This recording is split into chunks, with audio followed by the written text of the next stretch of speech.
We continue our coverage of the prison industrial complex, turning now to immigration detention.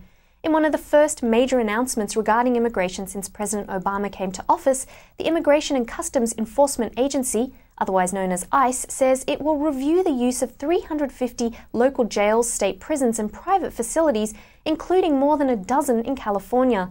ICE plans to create an Office of Detention Policy and Planning, what it calls a new detention system for the growing number of immigrant detainees.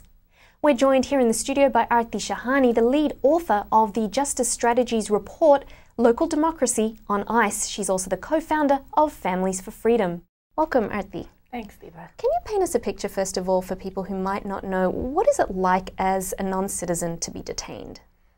Well, to be honest, I've never myself been detained in immigration detention. I've just worked with thousands of people who have been.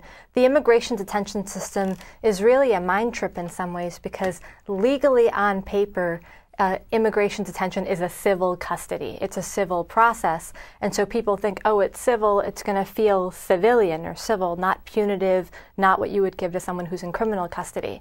But in fact, the immigration detention system, because it's civil, has fewer protections, counterintuitively, than the criminal prison system.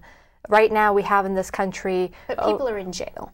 Yes, and immigration detention is just legal code or legal fiction for the reality of people being locked up in county jails, state prisons, private prisons, federal prisons. They're physically held in regular correctional facilities, but tagged as civil detainees, which means that they have fewer legal protections. And you, along with other people, have reported extensively on the inhumane conditions that detainees face. Mm-hmm. What are some of those?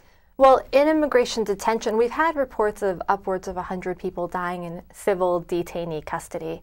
Something that a lot of jailhouse lawyers, people inside, talk about is that detention is different from a regular criminal sentence because it's not like you're given an amount of time to serve. You're held for as long as you fight. So in that sense, detention is punitive. It's supposed to break you down so that you don't keep on fighting for your right to stay in this country, to use whatever legal avenues you have available. And it's indefinite, right? So people could be held for 5 days or for 5, 6, 7 years. Mm-hmm. And so that's a sort of mental torture, right? Because you go in not knowing where's the light at the end of the tunnel, and then also not even seeing daylight. I mean, there are people that are kept in civil detainee custody that haven't been able to have any recreation time or see the light of day for over a year, even in New Jersey. We have a clip of some recent Senate hearings where there was testimony given on some of these conditions, including the deaths in custody. Take a look. In the past 4 years, approximately 1 million people have passed through our custody. Unfortunately, 66 have died. We are always saddened by the death of a detainee. I cannot tell you the stories of all these other deceased immigrants, but I can tell you my sister's story. She died because the American system failed her. Now, obviously, you mentioned people dying in custody. There's been Senate testimony there, as you mentioned, mental torture, people not being able to go out. So one might say, well, this recent announcement last week of reviewing the whole system is a good thing. Do you feel that way? Yes and no. I mean, last week, 3 different things happened.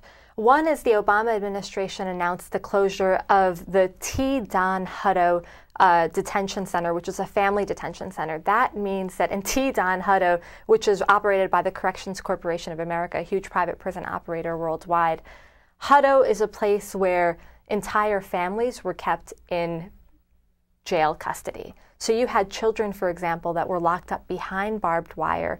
Guards would manage the children and threaten them and discipline them by saying, if you're out of line, I'm not going to let you see your mommy and daddy. Children weren't allowed to have toys in that facility.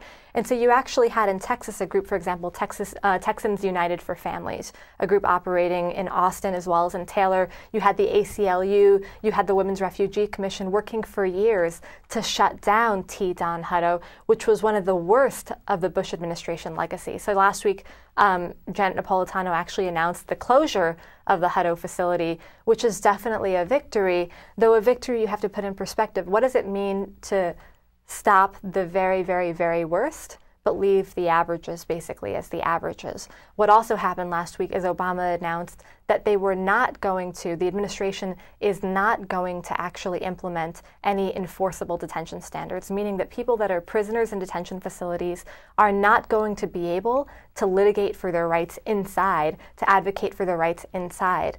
And they're only instead, Obama said, going to basically implement a new set of non-binding standards. So let's get to that one. Let's stay on Hutto for a moment. Sure.